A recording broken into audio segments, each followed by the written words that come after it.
Equidocs, PDF accessibility solutions. Plan for remediating PDF documents. Stock footage throughout shows people working together in an office. When there is a large volume of PDF documents to be remediated, having a solid plan to complete the project makes the process more efficient and easier to tackle.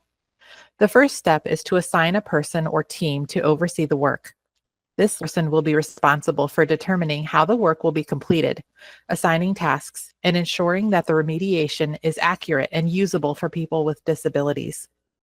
Step 2 is to evaluate the existing documents and decide what needs to be remediated and what can be removed.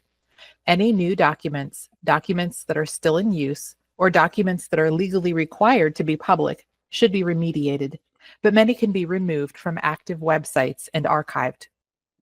Step 3 is to post an accessibility policy.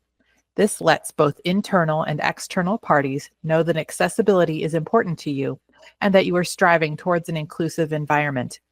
It is a vital step to building the accessibility culture an organization needs to be fully accessible. Step 4 is to begin remediating the most used and visible documents. These would be found on your most visited pages or those most vital to your business. Step 5. Continue with the easiest PDFs to remediate. This ensures more of your PDFs are accessible quickly. Step 6. Work through the remainder of your documents as time permits. Step 7.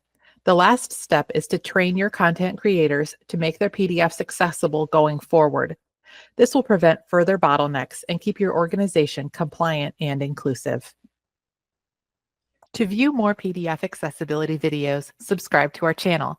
For more information on how Equidocs can make PDF accessibility easy, visit our website at www.equidocs.co.